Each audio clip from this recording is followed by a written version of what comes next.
예, 우리 말씀을 받기 전 옆에 계신 믿음의 식구들하고 잠시지만 깊게 만나고 또 마음과 마음이 만나고 진실과 진실이 만나는 그 교제의 시간, 인사를 나누는 시간을 가지십시다. 손도 좀 잡으시고 남녀를 불문하고 이렇게 어깨도 좀 감싸주시고 예.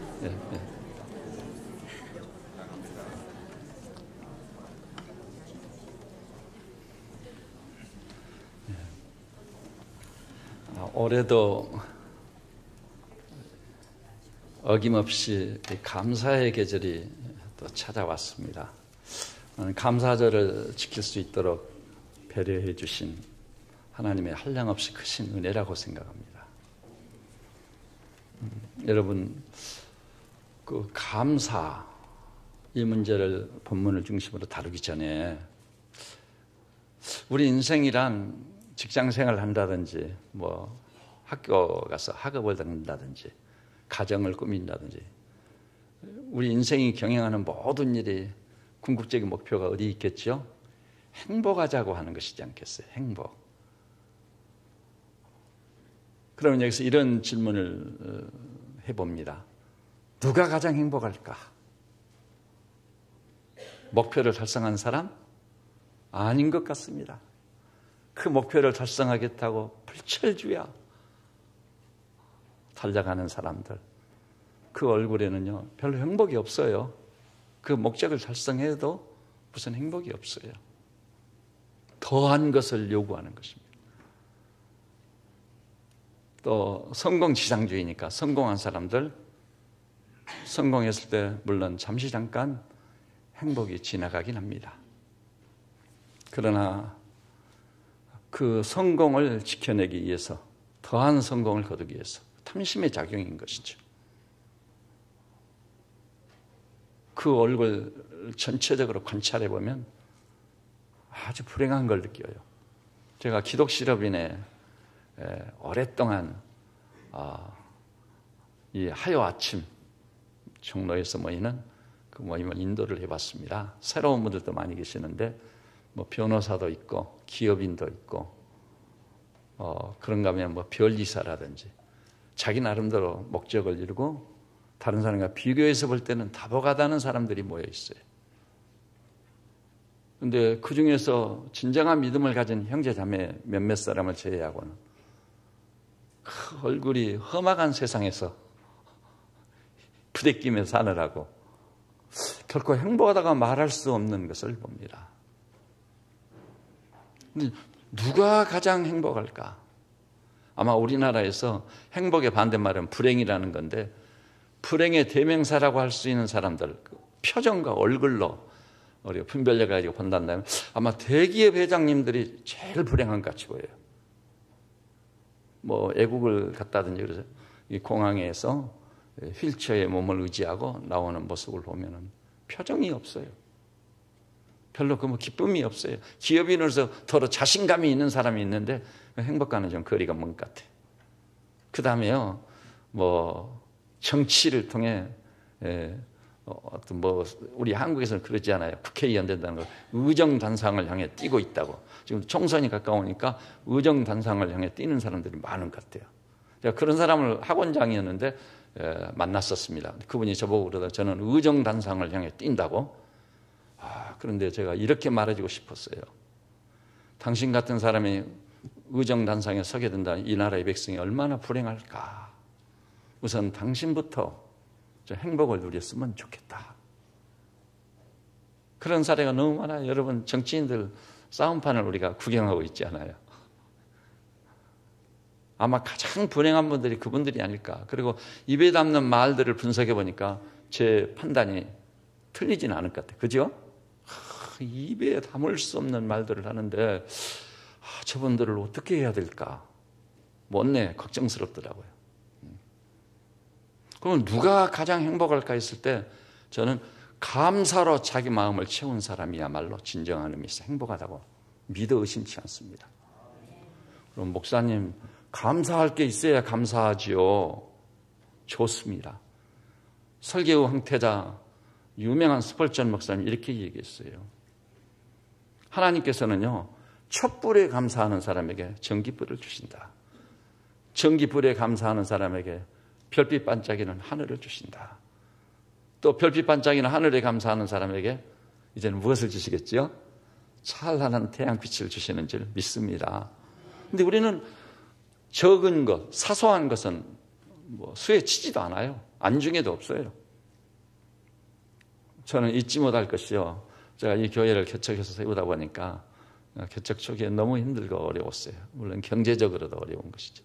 우리 집 애들이요, 심부름을 시켜서 한 100원 정도 남지 않아요? 근데 그건 너 가져 그러면 얼굴이 너무 행복해지면서 100원 때문에 감동을 먹는 걸 봤어요. 근데 지금은요, 어림없어요. 여러분이 더 잘 아시죠? 지금은 아마 5만 원짜리를 들려준다든지 10만 원짜리 수표 한 장 들려주면 눈이 땡그라지면서 굉장히 감동을 먹을 것 같아요. 근데 그건 진정한 행복이라고 할 수 없습니다. 여러분, 스펄전 목사님의 말씀처럼 지극히 적은 것이지만 사소한 것에 감사할 줄 아는 성도로 되시기를 바랍니다. 다음 주일이 우리가 추수감사절이잖아요. 지난 1년을 돌아보십시오. 여러분의 감사 생활은 어땠어요? 혹시 감사가 고갈되어 가지고 연희 사람, 세상 사람과 똑같이 불평, 불만, 원망으로 가득 채우진 않았어요? 우리가요, 이상하게 감사한 마음을 가지게 되면 하나님께서 그 감사한 마음 그대로 이루어 주시는 놀라운 역사가 있습니다. 틀림없이 있습니다. 여러분, 입술로요, 이것도 감사하고 저것도 감사하고, 어떨 때는 도저히 감사할 수 없는 상황인데 이유는 다 모르겠지만 하나님께서 배후에서 개입하시고 역사하시고 섭리하신 줄 믿어. 그래서 이것까지도 합력하여 유익이 될 줄로 믿고 감사드립니다. 한번 합력하여 유익이 되도록 섭리해 주실 줄 믿습니다. 한번 해보셔요.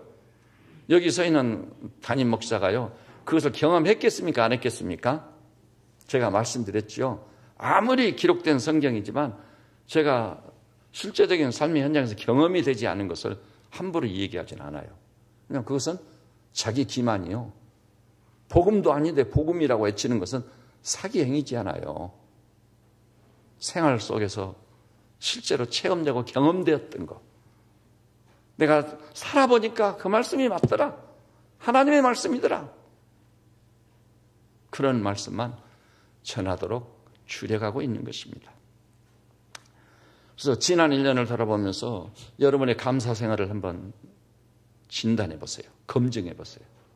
그리고 이 추수감사절기를 통해서 불평과 불만이 원망이 변해 범사와 감사로 방향전을 하고 역전하는 놀라운 은혜와 역사가 있기를 주님의 이름으로 축복합니다. 그리고 1년 동안 감사와 찬송을 넘치게 해보세요. 그럼 하나님께서 이상하게도 내가 감사한 대로 이루어지는 것을 경험하시리라 믿습니다. 기억하십시오. 내가 감사한 대로 이루어 주신다. 불평하고 원망하면 어떻게 되죠? 불평하고 원망한 대로 이루어 주실 겁니다. 저는 민수기 14장 말씀이 아주 뼛속 깊이 새겨놨어요. 너희 입의 말이 내 귀에 들린 대로 내가 너희에게 행하리라. 굉장히 놀라운 말씀이에요. 축복스러운 말씀인가 동시에 어떤 사람에게는 저주스러운 말씀이에요. 내 입의 말대로 내게 행해 버리신다니 말 한 번 잘못했다가는 큰일 날 수가 있어요. 자, 저 강원도 그 태백 황지에 가면은 영적인 유명한 명소가 있죠. 어디죠? 황지 예수원이 있어요. 그 예수원을 설립한 분이 성공의 개신교적인 성공의 신부님인 토리 신부입니다. 지금은 돌아가셨습니다마는 그분이 그 산골짜기에서 보낸 편지라는 책을 썼었지요. 그래서 부만을 추구하고 그 다음에 어떻게 하면 더 많은 땅을 소유할까, 땅 뺏기에 혈안이 됐던 이 땅의 사람들에게 산골짜기에서 메시지를 보낸 거예요. 그런데 그 토리 신부님 그 아버님이요, R.A. 톨이라고요, 영계의 거성입니다. D.L. 무디하고 동역을 이뤘던 위대한 인물이에요. 근데 이분이요, LA에 와가지고 말씀을 전할 수 있는 기회를 가졌어요. 근데 그분이 그날 전하는 말씀 중에 신문에 대서특필했던 미담 하나를 소개했습니다. 미국인들이 다 알고 있는 것이었어요. 바로 그 무렵 일어났으니까. 소위 미시간 호수에서요, 큰 배가 침몰했습니다. 다 죽을 수밖에 없었는데 수영에 능한 어떤 청년이요, 목숨을 걸고 사력을 다해 17명을 구원했습니다. 이 청년조차도 하마터면 탈진해서 죽을 뻔했어요. 기적같이 자신은 죽지 않아 17명의 생명을 구명했습니다. 그러니까 신문에 대서특필이 됐죠. 그래서 그 신문에 난 그 청년의 이름을 거명하면서 극찬을 했습니다. 이런 청년 같은 사람이 우리 미국에 10명만 있다면 나라가 뒤집히지 않을까.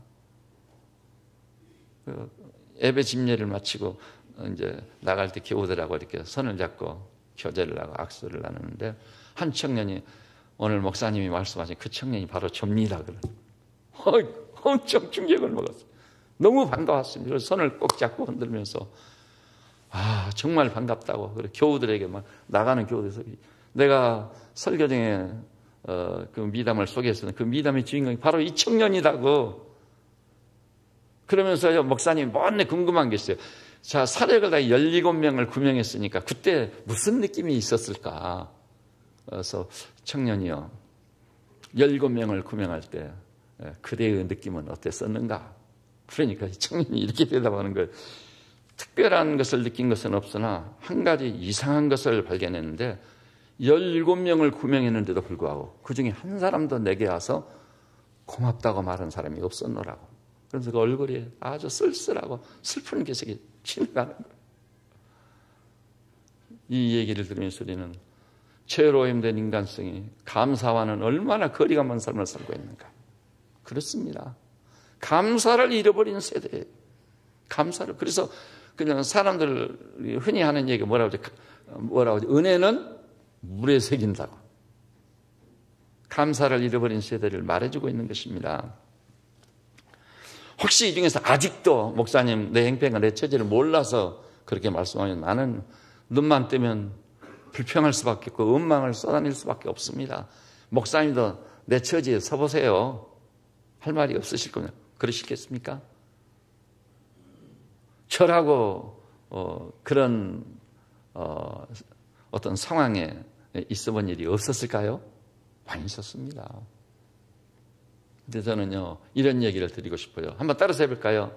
0점에 서면 감사 못할 게 없다. 감사 못할 게 없습니다. 덜어는요, 과욕이, 탐심이, 혹은 비교죠. 그런 것이 나로 하여금 사정없이 불행하게 만들어요. 입만 열리면 불평하고 원망, 가면 갈수록 심화되고 악화돼서 내 중에는 불평 덩어리가 돼요. 원망 덩어리가 돼요. 얼마나 불행하겠습니까? 그 청년이 그렇게 한탄했지만 성경에 보니까 하나님께서 탄식한 말씀이 다 있어요. 이사야 1장에 보니까 하늘이여 들으라, 땅이여 귀를 기울이라. 제가 성경 통독에 가다가 예수님을 인격적으로 만난 다음 너무 감격해가지고 하나님 말씀이 달기가 꿀 같은 거예요. 주의 말씀이 내게 어찌 그리 단지요 내 입에 꿀과 송이꿀보다 더 달더라. 나를 두고 한 얘기더라고요. 성경이 내 얘기네. 그래서 성경을 통독을 하게 됐는데 그러다가 이사야 1장 2절 3절에 머무르게 됐습니다. 너무나 놀라. 하늘이여 들으라. 말씀에 눈이 열리고 나니까 엄청난 충격을 하다가 하늘이여 들으라. 땅이여 귀를 기울이라. 마치 이 전 우주를 향해 외치는 자의 소리 같은 거. 무슨 말씀을 하려고 하지? 여호와께서 말씀하시기를 내가 자식을 양육하였거늘 그들이 나를 거역하였도다. 누구를 두고 한 얘기죠? 이스라엘. 여러분, 바로를 굴복시킨 사람도 하나님이십니다. 홍해를 가르신 분도 하나님이십니다. 40년 광야를 지날 때 만나와 메추라기를 내려 먹이시고 입히신 분이 하나님이십니다. 여러분, 요 근래에 저는 또다시요, 김승학 그분이 이제는 장로님이 되셨어요. 집사 시절에 쓴 떨기나무란 책이 있죠. 온 교우들이 소개해서 읽으신 분들이 꽤 됩니다. 떨기나무를 읽으면서 아, 성경이 사실이었구나. 그분이 사우디 왕자, 주지사인데 세계 무슬림의 이게 최고 지도자잖아요. 그 사람 주치의를 지냈거든요. 한방으로. 하나님께서 기적같이 연결을 해 주신 거예요. 그래가지고 이분이 주치의가 사인한 여행 증명서, 사우디에서요. 사우디보다도 철저한 무슬림 국가는 없습니다. 그 우리 이상준 집사도 사우디 갈 때 성경을 어떻게 가지고 가냐 그랬더니 뭐죠? 조그마한 휴대용 그 컴퓨터에다 저장을 해, 내장된 거. 성경 가지고 가다 들켰다면 그 자리에서 추방당하다. 더 험한 일을 당할 수 있는 거. 그리고 그 사우디 왕자가 너무 감사해가지고 자기 병을 치료해줬다고 자기 차를 준 거예요. 그러니까 그 차 남발을 보면 다 알아요. 아, 저거에 이 무슬림 최고 지도자의 차구나. 그러니까 거칠 것이 없이 그 여행 증명서하고 차를 몰고 사우디 전역을 다니는 거예요. 근데 관심의 표적이었죠. 사우디 갈 때 아버지가 불러놓고 얘기했거든요. 시내산은 지금 시내산이 아니다. 사우디에 시내산이 있다. 사우디에서는 그 산을 라자산이라고 한다. 진상을 내가 파헤쳐서 확인해라. 그 기회가 온 겁니다. 그래가지고 그 정말 목숨 걸고 갔습니다. 거기 사우디에 군사기지가 있는 것이고 접근이 불가능해요. 철저하게 다죠. 그 안에 들어가서 사진을 찍고 또 안내자를 만나가지고 철저히 탐사한 결과 라자산이 시내산이라는 것을 확실히 고고학적으로 입증했습니다. 그게 이제 떨기나무라는 책에 다 수록되어 있거든요. 근데 근자예요. 떨기나무 2가 나왔어요. 떨기나무 2. 이것이 전 세계적으로 어떻게 확산되고 어떻게 사람들로부터 믿음을 얻어내고 있는지 놀라운 책이죠. 그래서 출애굽기가 신화나 전설적인 얘기가 아니고 거의 신화나 전설적인 얘기 많이 나오잖아요. 뭐 반석을 치니까 갈라져서 생수가 떠. 말도 안 되는 소리라고 하는데 가서 보니까 진짜 반석이 딱 갈라져 있는 거예요. 기가 막힌. 그리고 그 갈라진 틈밖으로 물이 흐르는 흔적이 남아있는 거예요. 근데 만나와 메추라기로 요리를 해서 먹은 적어도 200만 명 이상 300만 명의 사람들이 자리를 잡고 거기 기거하면서 요리를 해 먹은 흔적들이 다 나오는 거예요. 지금 시내산에는요 200만 명이 가서 있을 만한 자리도 없어요. 그 진로에는요 반석이 갈라져 생수가 쏟아진 그 흔적이 없어요. 그래서 이제 새롭게 부상이 된 것이 저 사우디에 있는 라자산이에요. 라자산. 여러분이 기회가 되면 떨기나무 꼭 한번 읽어보십시오. 뭐 이렇게 두꺼운 책인데도요. 책을 잡자마자 끝을 보지 않고 놔둘 수가 없어요. 흥미진진합니다. 성경이 정말 사실이었단 말인가? 놀라움을 금할 수가 없는 거죠. 그런데 이 하나님께서 바로를 굴복시키고 홍해를 가르시고 40년 광야를 지나시고 마침내는 하나님의 예비하신 젖과 꿀이 흐르는 가나안 그것을 점령해서 이스라엘이 누리게 하시잖아요. 뿌리를 내리고 살게 하시잖아요. 하나님의 주신 은혜가 한량이 없었어요. 오죽했습니까? 뭐라고 그랬어요? 내가 자식을 양육하였거늘 그들이 나를 거역하소. 그 다음에 이렇게 나와요. 소는 그 인자를 알고 나귀는 주인의 구유를 알건만은 이스라엘은 알지 못하고 나의 백성은 깨닫지 못하는도다. 보십시오. 내가 자식을 양육하였거늘 그들이 나를 거역했다고 했을 때 인간적인 예로 그 하나님의 심정을 들여다보자면 얼마나 쓰라리고 가슴 아프고 그 배은망덕한 이스라엘을 대상으로 깊은 상처를 받았다고 할까? 그것을 엿볼 수 있는 것이에요. 그래서 짐승의 비교를 해버린 겁니다. 소는 그 임자를 알고 나귀는 주인의 구유를 아는데 이스라엘은 알지 못하고 나의 백성은 깨닫지 못했도다. 다시 말해서 감사할 줄 모르는 자기 백성에 대해서 하나님이 탄식하고 있는 거예요. 아주 슬퍼하고 있는 거예요. 여러분 도덕적인 윤리적인 수준의 차원의 그 죄도 있고 악도 있는 법입니다. 그러나 죄 중에 죄, 악 중에 악은 뭐냐? 도덕적인 차원이 아니에요. 배은망덕한 겁니다. 저는 여기 계신 우리 믿음의 식구들께서 은혜를 물에 새기지 마시고 여러분 신비에 각인시켜서 참, 이 은혜를 내가 무엇으로 보답할까? 그런 마음가짐을 가지고 사시기를 주님의 이름으로 축복합니다. 아마 여러분도 살아오면서요, 어떤 도덕적이나 윤리적인 차원의 잘못보다도요, 내가 이러이러한 은혜를 베풀었는데 돌아오는 것이요. 성경에 있잖아요. 나는 그에게 은혜를 베풀었는데 그는 나에게 은혜를 원수로 갚는구나. 나는 그를 사랑했으나 그는 나를 미워하는구나. 이럴 때 우리가 깊은 상처, 배신감에 몸을 부르르 떨게 되거든요.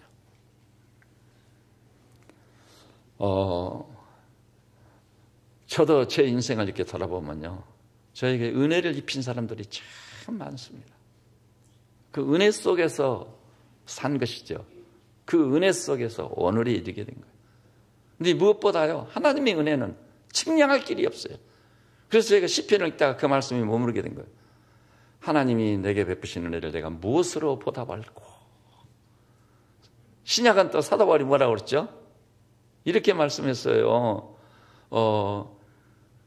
하나님의 그 놀라운 사랑, 그 은혜가 나를 강권하시는도다.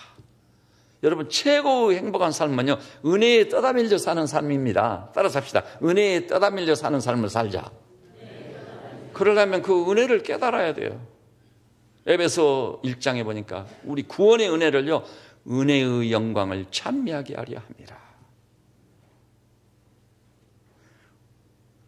이렇게 살게 되면은요, 하나님께서 너무 감동을 받으시고 하늘 창고를 열어주실 겁니다.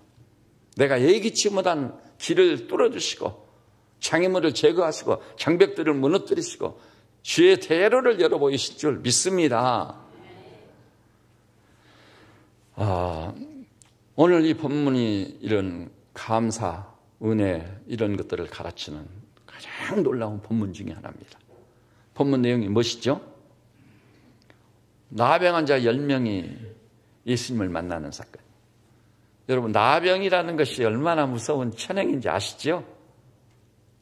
저는요, 제가 모셨던 김진곤 목사님이 가장 친한 고향 친구, 깨복쟁이 친구인데 양재평 전도사라고요. 서울 법대 다녔던 사람이에요. 수재예요, 수재. 근데 그 사람이 어느 날 갑자기 나병이 문득병 환자가 된 거예요. 그래서 그 하나원 선생의 그것을 읊조리면서 저 나병 환자들이 모여 사는 여수 신풍리 애양원으로 들어가 버렸어요. 뭐냐, 전라도 길은 항토길. 나병이라는 이 천행을 앓으면서 세상을 뒤로하고 꿈에 부풀었던 젊은이의 환상과 비전은 다 깨져버리고 가족이고 이웃이고 있을 수가 없어 들어갔어요. 그런데 그 양재평 전도사님하고 깨박쟁이 친구가 김중곤 목사님. 그래서 그분이 거기 계시니까 우리가 학생들을 훈련시켜서 거짓 순례 전도를 보내면은 마지막은 신풍리 애양원 나병 환자 교회에서 마치는 거예요. 그 나병 환자들이요, 구약과 신약을 다 암송한 사람이 8분이에요. 8분. 그 사람들이 안 믿어요. 근데 우리 학생들이요, 뭐 여호와는 나의 목자시니 1000마디를 따가면 쫙 암송하는 거예요.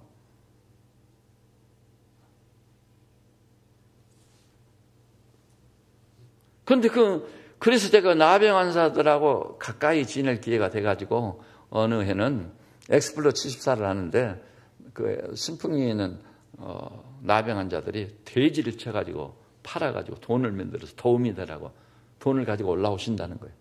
서울역으로 오시고 기차를 타고. 그래서 제가 새벽에 나갔습니다. 나가지고 이섬 장로님이란 분, 제가 기억력도 없는 사람이 그분 이름을 아직도 있지 않아요. 그래서 모시고 저 숙소로 가가지고 나란히 같이 누워서 근데 얼마나 부담스러운지. 그때만 해도 나병이 전염병이 아닌가 생각을 할 때예요. 그래서 아유, 나병에 내가 그분이 보니까 눈도 이상하게, 얼굴도 이상하게, 귀도 하나 없어버리고 팔도 하나 없고 막 절단해가지고 온몸이 성치 못하는 거예요. 근데 그런가 나란히 누워있는데 그 균이 나한테 오는 것 같아요. 그래서 내가 하나님 앞에 회개하면서도 어쩔 수가 없더라고. 하나님, 그래도 그렇지 나병, 문둥병 균이 내게로 건너오면 안 됩니다. 그런 속에서도 이렇게 궁금한 게 있더라고. 장로님, 그 손양원 목사님이란 분, 그 사랑의 온다탄이라는 제가 책을 읽고 많이 울었는데 그 손양원 목사님이 진짜 나병 환자들 피고름을 빨았습니까? 그게 제일 궁금하더라. 사실이었. 사실을 확인하고 싶은 거예요. 그럴 수는 없다는 생각이 들어요. 그랬더니 그 이희섬 장로님 그러더라고요. 그 사실이었습니다. 그래서 나병 환자들, 자기 이웃들이 목사님 제발 좀 해도 안 된대요. 피고름을 빨았어요. 그래서 우리 신풍이의 나병 환자들은 손양원 목사님을 아버지라고 한다는 아버지. 그 오직에 쓰면 그분의 일대기를 쓴 게 사랑의 온자탄이라는 이름으로 출판됐겠어요? 놀라운 일인 거죠. 그게 나병이에요, 나병. 그 신풍리에 가서 보면요, 나병 환자들이 몸이 온전한 사람이 거의 없어요. 그런데 이스라엘에서는요, 나병이란 병이 한번 들었다 하면 더 참담합니다. 가족으로부터도 추방당합니다. 마을 공동체에서 완전히 추방당합니다. 잘 곳도 없고 밥도 없는 저 외진 곳으로 추방당합니다. 잘못하면 굶어 죽는 수가 있어요. 그리고 사람들이 자기에게 다가오잖아요. 그러면 자기가 나병이라는 걸 알렸어요. 가까이 접근을 못하도록. 그래서 나는 부정하다 외쳐야 돼. 그럼 사람들이 막 돌로 치는 거예요. 얼마나 비참한 삶을 살았겠습니까? 그러니까 이 나병 환자 10명이 예수님이 지나가시는데 만나게 되는 거예요. 그런데 그 본문에 보니까요. 그러니까 접근을 못한 채 본문에 보니 이렇게 했어요. 멀리 서서, 접근이 불가능하니까 멀리 서서 큰 소리로 외쳤습니다. 그러니까 예수님께서 뭐라고 하냐면은 이르시되 가서 내 몸을 제사장에게 보이라. 이게 무슨 말씀이에요? 나병이라는 것을 한번 바라면 집으로 돌아오고 공동체로 돌아오기 위해서는요, 제사장이 인정을 해줘야 돼. 이 사람은 확실히 치유가 됐다, 회복이 됐다. 제사장의 인정이 있어야만이 돌아올 수 있는 거예요. 그러니까 제사장한테 몸을 보이라는 것은 제사장한테 가서 회복된 내 몸을 보이라는 거예요. 그러면 예수님이 이렇게 말씀했을 때 나병 환자들이 몸이 실제로 치유가 되고 회복이 됐겠습니까? 안 됐겠습니까? 안 됐습니다. 여전히 나병 환자예요. 그러면 이들이요, 믿음이 없다니 이렇게 말했겠죠. 예수님, 무슨 소리냐고, 지금 여전히 난 나병을 앓고 있다고. 구부러진 손가락 그대로지 않느냐고, 절단된 다리 그대로지 않느냐고, 무슨 소리냐고 아마 욕하고 돌아가 버렸을 겁니다. 그래도 나병 환자에게는 믿음이 있었던지요, 갔습니다. 제사장을 향해 갈 때 가다가 나병이 물러가고 완전 치유와 회복이 이루어진 줄 믿습니다. 그러니까 말씀을 믿고 순종하고 간 거예요. 여러분, 은혜라든지 그 은혜에 감사한다든지 이 모든 것들은요, 말씀을 믿고 감사할 때 일어난 현상들이에요. 맨정신으로는 안 일어납니다. 가다가 나병이 자기도 모르는 새에 사라져버린 거예요. 우리 주님의 능력이에요. 그분이 만병의 의사이세요. 바람과 바다를 책망하니까 잔잔해졌습니다. 주님이요, 무덤을 여시고 마지막 멸망받을 원수 사망도 패배시키고 부활의 첫 열매로 우리를 위해 승리해 주신 줄 믿으시기를 바랍니다. 그 주님이 명령을 받으시니 말의 능력 얼마나 위대한 겁니까? 나병이 물러가고 치유가 되고 회복이 되어버린 거예요. 그런데 문제는 거기서 일어났습니다. 10사람이 회복이 됐는데 그중에 한 사람만 예수님께 돌아왔어요. 그 본문에 보니까 그중에 한 사람이 자기가 나은 것을 보고 큰 소리로 하나님께 영광을 돌리며 돌아와 예수의 발 아래 엎드려 감사하니 그는 사마리아 사람이라. 그때 예수님께서 말씀했습니다. 이 본문에 보니까 대답하되 이르시되 10사람이 다 깨끗함을 받지 아니하였느냐, 그 9은 어디에 있느냐.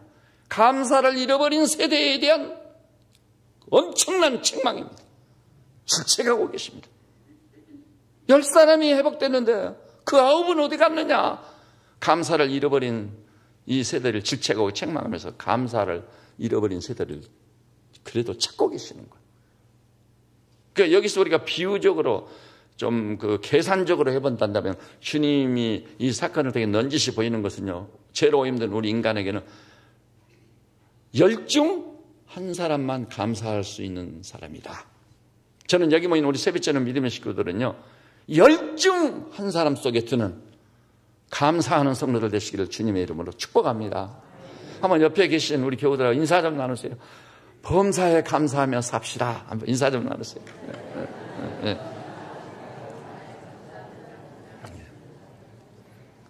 이 중에는요, 10중 9 감사를 잃어버린 사람. 너무나 놀라운 것은요, 그 9사람도 어디에는 속한 것이죠? 제사장의 몸을 보이라고 했을 때 예수님의 말씀을 믿고 순종하며 제사장을 향해 갔던 겁니다. 믿음이 없었던 게 아니에요. 그러나 감사의 경지에는 도달하지 못했습니다. 여러분, 진정한 믿음이란요, 감사로 말미암아 완성된다는 걸 아셔야 됩니다. 범사 감사라는 수준까지 가지 못했으면 우리 믿음은 아직은 아닙니다. 그 믿음 가지고 어디 명함 못 내밉니다. 그 9사람이요, 같이 말씀을 믿고 제사장의 몸을 보이려고 갔어요. 물론 그 수준에도 이르지 못하고 내 몸은 그대로 지금 나병인데 무슨 소리냐고 엄청난 불평과 원망, 욕을 쏟아내고 가버린 사람도 있을 수 있어요. 그러나 예수님 말씀을 믿고 순종하며 간 것으로 만족하면 안 돼요. 여러분, 신앙은요, 전체냐 제로냐 기로에 서는 거예요. 적당히 믿고 내가 믿었는데 왜 이런가? 그거 아니올시답니다. 엽기를 봐보세요. 동방의 가장 큰 부자가 하루아침에 재산을 다 잃었습니다. 그 사랑했던 10남매를 몽땅 잃었습니다. 여러분 어떻게 하시겠습니까? 욥의 입장에 서보십시오. 그러나 욥이 주신 이도 여호와여, 취하신 이도 여호와시니 오직 여호와께서 찬송을 받으실지로다. 이 감사와 찬송으로 믿음이 완성된다는 사실을 아시기를 바랍니다. 여러분, 우리의 주님께서, 우리 하나님께서 우리를 너무나 사랑하셨어요. 이렇게 놀랍게 완성된 믿음에 이르기를 원하시는 줄 아시기를 바랍니다. 여러분의 믿음의 현주소가 어디입니까? 멈추지 마십시오. 그래서 그에게는요, 주님이 내리신 마지막 결론이 그에게 이르시되 일어나 가라, 내 믿음이 너를 구원하였느니라. 놀랍습니다. 놀라워요. 감사로 확실히 표현된 믿음만 인정받을 수 있으며 그 믿음만이 구원이 임하게 할 줄로 압니다. 중차리한 말씀입니까? 그리고 우리 조국, 우리 대한민국이 직면한 문제도 바로 여기 있어요. 시대가 너무 어지럽고 혼란스러워요. 엊그제 저는 신문을 보고 경악을 금할 수 없었어요. 그 국정교과서 만드는데 여러분 아시죠? 그 서울대 명예교수 최몽룡 선생. 그 최몽룡 선생이 저 대학의 은사이시거든요. 미국에서 박사학위를 해가지고 처음에 오셨는데 제 후배들로부터도 계속 듣는 얘기가 최몽룡 선생. 실력은 물론 인격을 갖춘 인물이시다. 그리고 그분 자신의 이름을 내가 귀를 기울여 보니까 그런 기억이, 술을 같이 마신 기억은 있어도 자기가 성추행을 했다든지 그런 게 기억이 없고 그걸 하지 않았다고 끝까지 주장, 물러서지 않았거든. 근데 그분이 자기 분야의 최고 권위자거든요. 최고 권위자예요. 최몽룡 교수가. 근데 그런 존경스러운 은사를 단번에 짓밟아버리는 이 세대를 보면서 주여 어찌하오리까 이 나라 이 백성을. 그리고 그 최몽룡 선생은 나이도 많은데 이제 치명상을 입었으리라고 생각됩니다. 이럴 수도 있구나. 이럴 수도 있구나. 그래서 생각해 볼 일이. 이렇게 어지럽고 혼란스러운 시대에 하나님 앞에 나온 우리들, 예수를 믿는 우리들, 우리에게 하나님이 요구한 온전한 믿음입니다. 감사로 완성된 믿음.